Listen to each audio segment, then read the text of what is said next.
प्यारे बच्चों, कक्षा 8 की विज्ञान की वर्कशीट नंबर 21 आज हम करेंगे।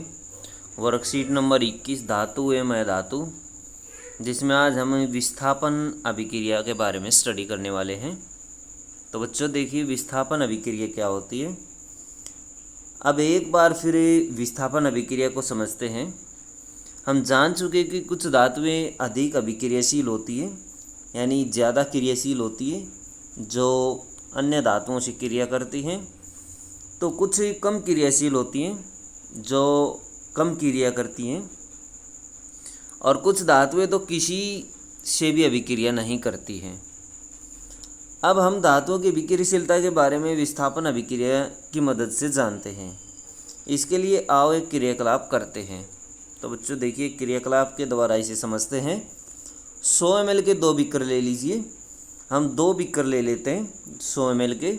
उन पर A और B लिख लीजिए। प्रत्येक बीकर में 50 ml जल लीजिए। दोनों बीकर के अंदर क्या किया, 50 ml जल भर लिया हमने। 50 ml एक में, 50 ml दूसरे में।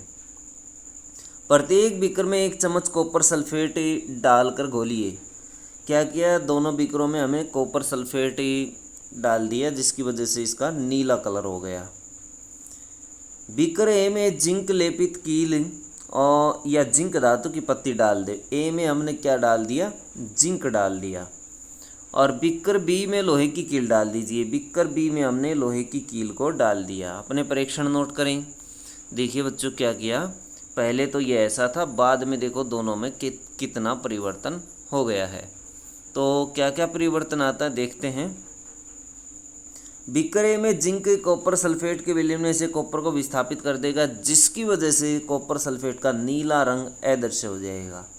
क्या करता है, जिंक कॉपर को विस्थापित कर देता है, और विस्थापन होने से इसका जो नीला रंग था वो गायब हो जाता है, वो ख़त्म हो जाता है। और बीकर के पेंदे पर कॉपर का भूरा पाउडर जमा हो जाता है। कॉपर की जो पेंदे में है वो लाल भूरा पाउडर अथवा कॉपर का जो भूरा कलर है, उसकी वजह से ये भूरापन विलयन का जो रंग आ जाता है वो कॉपर की वजह से आ जाता है, लाल भूरा कलर हो जाता है, और भूरा पाउडर इसकी पेंदी में अथवा तली में जमा हो जाता है।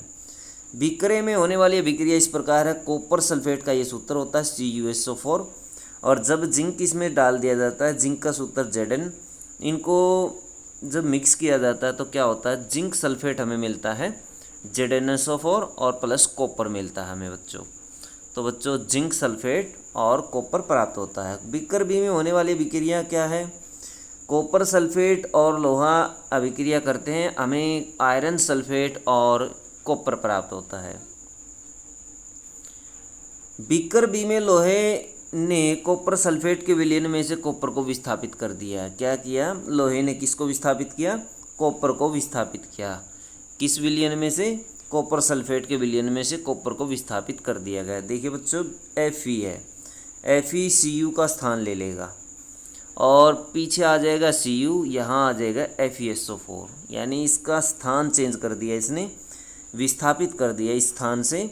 इसी वजह से इसको विस्थापन अभिक्रिया कहा जाता है, क्योंकि एक तत्व दूसरे तत्व को विस्थापित करता है अथवा सरका देता है उसकी पोजीशन से। दी गई तालिका अभिक्रियाशीलता श्रेणी है। ये तालिका देखिए, इसमें अभिक्रियाशील तत्वों को दिखाया गया है। इसके अनुसार अधिक ऊपर स्थित धातुओं को अधिक अभिक्रियाशील कहा जाता है, और नीचे स्थित धातुओं को कम अभिक्रियाशील कहा जाता है।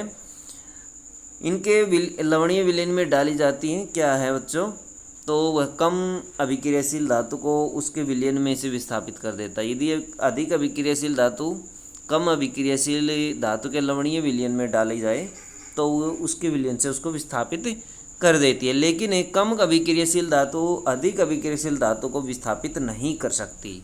ये पॉइंट देखिए बच्चों, इम्पोर्टेंट है कि कम अभिक्रियाशील धातु अधिक को विस्थापित नहीं कर सकती। तो बच्चों इसको हम समझते हैं, देखिए इस सारणी के माध्यम से। सबसे पहले इनको याद करेंगे। Sodium potassium, sodium, calcium, magnesium, aluminium, zinc, ferrous, lead, copper, mercury, silver और गोल्ड। तो बच्चों देखिए, पोटेशियम सबसे ऊपर है, जबकि गोल्ड अथवा सोना सबसे नीचे है। तो सबसे ऊपर स्थित धातुएं सबसे ज़्यादा क्रियाशील होती हैं, सबसे नीचे स्थित धातुएं सबसे कम क्रियाशील होती हैं। तो बच्चों सबसे ज़्यादा क्रियाशील धातुएं दो होती हैं, सोडियम और पोटेशियम सबसे ज़्यादा क्रियाशील होती हैं, ये सबसे तेज़ी से क्रिया करती हैं। फिर मध्यम आकार की जो क्रिया करती हैं वो कैल्शियम से लेकर के मरकरी तक की अभी धातुएं हैं, और जबकि सिल्वर और गोल्ड जो हैं वो सबसे नीचे स्थित धातुएं, ये इनकी क्रिया काफ़ी धीमी होती है, होती ही नहीं, ये क्रियाशील बहुत ही कम क्रियाशील होती हैं। सोना किसी से क्रिया नहीं करता, जबकि चांदी क्रिया करके कालेपन के कारण काली हो जाती है अथवा काला पदार्थ बनाती है। सिल्वर जो है थोड़ी बहुत क्रिया करती है। इसके ऊपर मरकरी है, फिर कॉपर है। कॉपर के ऊपर स्थित धातुएं देखिए, अब जितनी ऊपर हम जाएंगे उतनी ज़्यादा अभिक्रियाशीलता बढ़ती चली जाएगी। ऊपर स्थित धातुएं नीचे स्थित धातु को विस्थापित कर सकती है, यानी अगर ऊपर वाली धातु है, मान लीजिए Fe है, तो ये नीचे स्थित सभी धातुओं को विस्थापित कर देगी उसके विलयन से। मान लीजिए हम कैल्शियम लेते हैं, कैल्शियम नीचे स्थित सभी धातुओं को विस्थापित कर सकता है। अब देखिए इससे संबंधित प्रश्न है, प्रश्न नंबर 1, कॉपर विलयन और कॉपर का रंग कैसा होता है? कॉपर विलयन का रंग नीला होता है बच्चों, और कॉपर का रंग भूरा होता है। कॉपर का रंग कैसा होता है? भूरा होता है, तो भूरा कलर लिख देंगे। कॉपर जिंक के विलयन में से जिंक को विस्थापित क्यों नहीं कर पाता है? क्यों नहीं कर पाता है? क्योंकि कॉपर कम अभिक्रियाशील है। क्या लिखेंगे? कॉपर जिंक की अपेक्षा कम अभिक्रियाशील है। कॉपर कम अभिक्रियाशील है। तीसरा क्वेश्चन है, जिंक आयरन कॉपर को जिंक आयरन और कॉपर को अभिक्रियाशीलता के घटते क्रम में व्यवस्थित कीजिए। अब देखिए जिंक यहाँ पर है और फिर आयरन आता है, उसके बाद कॉपर आता है बच्चों, ये रहा।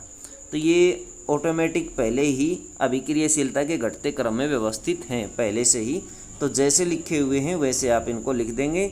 सबसे पहले जिंक, और जिंक के बाद अभिक्रियाशीलता ऐसे घटती चली जाएगी, Fe आयरन, और फिर लिख सकते हैं कॉपर Cu।